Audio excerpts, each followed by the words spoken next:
प्रश्न 8। एक वर्ग एवं एक आयत का परिमाप समान है। यदि वर्ग की एक भुजा 15 मीटर तथा आयत की लंबाई 20 मीटर हो तो किसका क्षेत्रफल अधिक है और कितना? तो यहाँ पे दिया हुआ है वर्ग की भुजा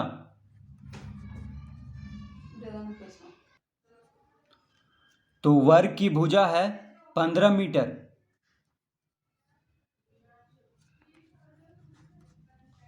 वर्ग की भुजा कितना है? 15 मीटर। तो पहले हम इसका परिमाप ज्ञात करेंगे। तो वर्ग का परिमाप निकालने का सूत्र होता है 4 गुना भुजा, क्योंकि वर्ग में चारों भुजा क्या होता है? बराबर।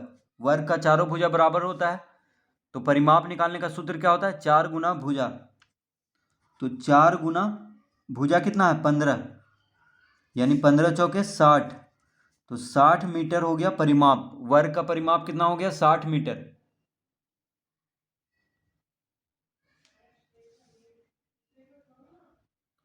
अब कह रहा है कि वर्ग एवं एक आयत का परिमाप समान है। तो देखिए लिखेंगे, आता है प्रश्न से आयत का परिमाप बराबर हो जाएगा 60 मीटर। तो वर्ग का जो परिमाप है उतना ही आयत का भी परिमाप है। तो वर्ग का परिमाप कितना आया है? 60 मीटर। तो आयत का परिमाप भी 60 मीटर हो जाएगा, क्योंकि दोनों का समान कह रहा है, यानी बराबर कह रहा है। तो आयत का परिमाप बराबर 60 मीटर लिख लेंगे।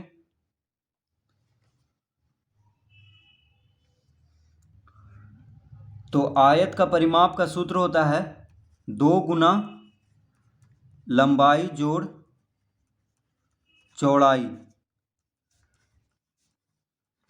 आयत का परिमाप का सूत्र क्या होता है? 2 गुना लंबाई जोड़ चौड़ाई।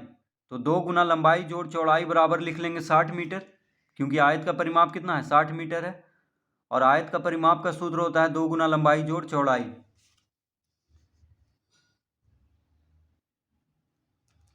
तो 2 गुना लंबाई कितना है? आयत की लंबाई है 20 मीटर, तो 20 लिख लेंगे लंबाई की जगह पे। देखिए आयत की लंबाई दिया हुआ है कितना? 20 मीटर। तो लंबाई की जगह पे 20 लिख लेंगे।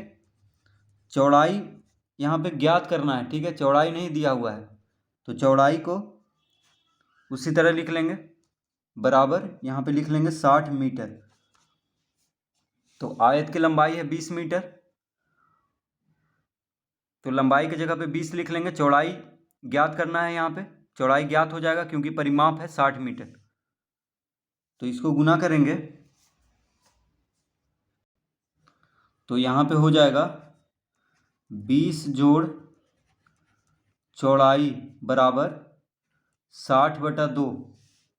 2 गुना में है तो इधर आके भागा में हो जाएगा, बराबर के दाएं तरफ आकर के 2। देखिए बराबर के बाएं तरफ 2 क्या है? गुना में है। तो 2 को जब इधर लाएंगे तो भागा में हो जाएगा।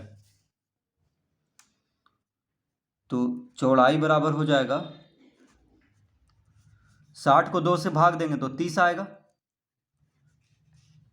देखिए 60 को 2 से भाग दे देंगे तो 30 आ जाएगा। 30 दूना 60 होता है। देखिए ये कट जाएगा 30 बार में, ठीक है? और 20 क्या है? जोड़ में है, बराबर के बाएं तरफ। तो 20 को जब बराबर के दाएं तरफ लाएंगे तो माइनस में हो जाएगा, यानी चौड़ाई बराबर कितना आ गया? 30 में से 20 घटा देंगे तो 10 मीटर आ गया। तो आयत की चौड़ाई आ गया 10 मीटर। तो आयत की लंबाई दिया हुआ था 20 मीटर और चौड़ाई आ गया है 10 मीटर। तो अब हम आयत का क्षेत्रफल निकाल लेंगे। आयत का क्षेत्रफल, तो आयत का क्षेत्रफल निकालने का सूत्र होता है लंबाई गुना चौड़ाई। आयत का क्षेत्रफल निकालने का सूत्र क्या होता है? लंबाई गुना चौड़ाई। तो लंबाई कितना दिया हुआ है? आयत का लंबाई है 20 मीटर, चौड़ाई आ गया है 10 मीटर, यानी कितना आ गया? 20 गुना 10 200।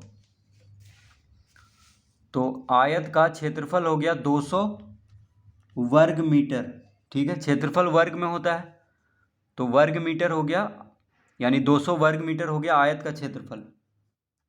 अब वर्ग का क्षेत्रफल निकालेंगे, क्योंकि पूछ रहा है कि दोनों में से किसका क्षेत्रफल अधिक है। और कितना अधिक है, तो वर्ग का क्षेत्रफल निकालने का सूत्र होता है भुजा का वर्ग। वर्ग का क्षेत्रफल निकालने का सूत्र क्या होता है, भुजा का वर्ग। तो भुजा कितना है, वर्ग का भुजा है 15 मीटर, तो 15 का वर्ग कर देंगे, तो 15 का वर्ग करेंगे तो 15 गुना 15 हो जाएगा 225 वर्ग मीटर। तो देखिए आयत का क्षेत्रफल कितना आया था, 200 वर्ग मीटर, और वर्ग का क्षेत्रफल आ गया 225 वर्ग मीटर। तो किसका क्षेत्रफल अधिक है, वर्ग का क्षेत्रफल अधिक है यहाँ पे। तो लिखेंगे अतः वर्ग का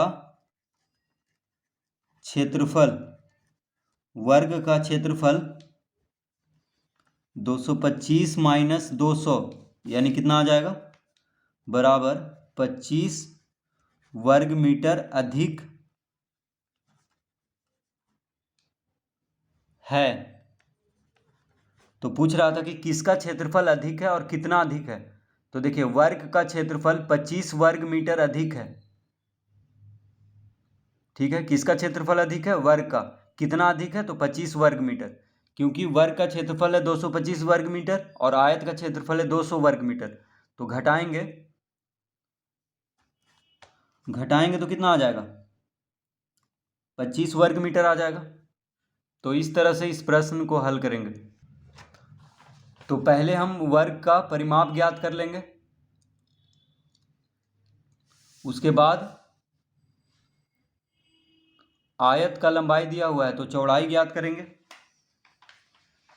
क्योंकि वर्ग का परिमाप और आयत का परिमाप दोनों बराबर है।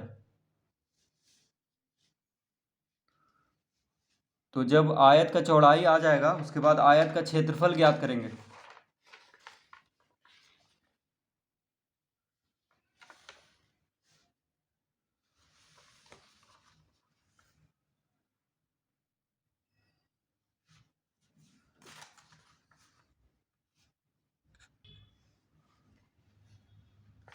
फिर वर्ग का क्षेत्रफल ज्ञात कर लेंगे।